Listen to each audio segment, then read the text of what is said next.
Hi, let's talk about Redcoat number 8 from Image Comics, part of their Ghost Machine imprint from Jeff Johns and Company. Here are the credits. And Redcoat, along with Geiger and Rook Exodus, kicked off this whole universe of characters and basically creator-owned stuff. These comics are awesome. I know they're introducing more and more and more now, but the three core ones, like the Geiger, Redcoat, and Rook Exodus, are great stuff.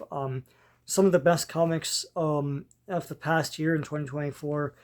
Redcoat gets better and better.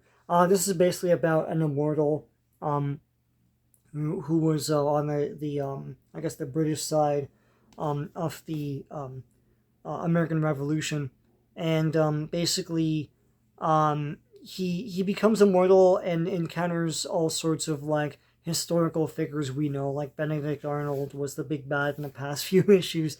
He teamed up with like Redcoat teamed up with Albert Einstein. They had an issue, I think it was the last issue, where he encounters Albert Einstein as the Albert Einstein we know in the 50s.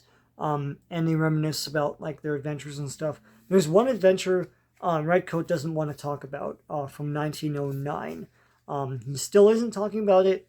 This adventure is from 1873, and he relates it in his humorous style.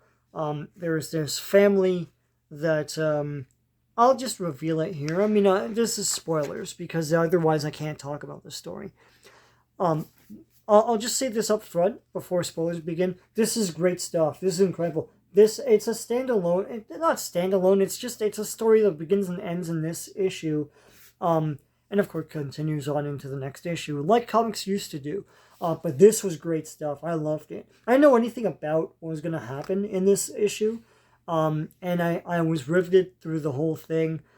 Great stuff. Do yourself a favor and pick this up. So, spoilers. There's this family that, like, people travel through their neck of the woods and, want food and shelter for the night.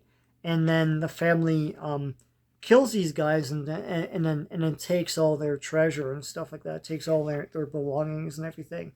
And the family's they're German. It's like a mother and father, of course, a hot daughter, and like a brother that it's implied that the sister and the brother are a thing. So they're fairly bad, right? And they kill one guy, and so Redcoat comes and he's like, oh, I'd like a place to stay for the night and everything.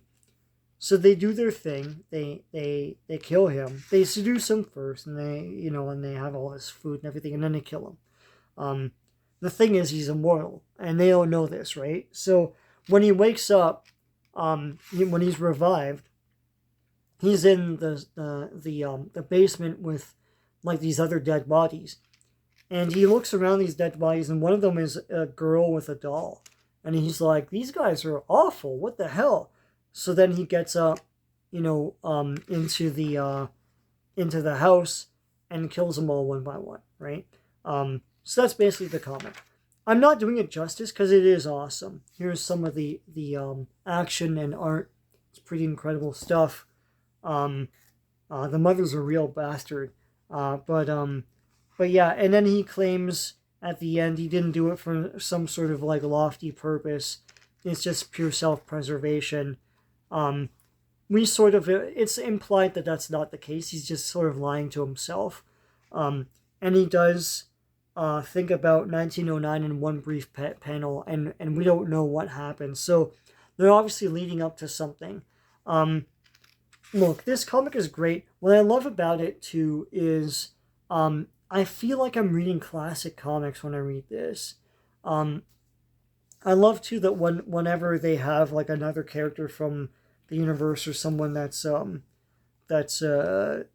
important in their comic universe, they always have, like, a logo for them, so the Northerner comes, right? And it kind of reminded me of the old Image comics. Whenever someone is I'm whatever, and it's like blood kill or something like that. It's like blood kill, being the big font or like their own font or whatever. Um, I feel like this is like just I feel like I'm in good hands. This is comfortable comics, and good stuff like fairly innovative. But going back to the past of good clean comic book, storytelling, and riveting. I mean, like no, this isn't something I would give a kid because it's super violent. Um, but this is what comics are to me. This great sequential art. The art's great. The writing's great. Um, and there's a story that begins and ends in this issue, but that doesn't mean that it's purely a standalone. It has events that will lead into the next issue. It has events that lead into this issue. Um, I don't know. This is great stuff. So if you're not reading Redcoat and you're not reading Ghost Machine comics, you should totally give Redcoat a try. Geiger, Rook Exodus, and there's some other stuff like Hyde Street was okay. I think it's someone else's cup of tea. I thought it was okay. It's not bad, but it's just not my cup of tea. This is great stuff. So, if you like what you saw, please give a like to this video. Please subscribe to this channel if you haven't already. Lots of great comic book stuff on here. So until next time, take care.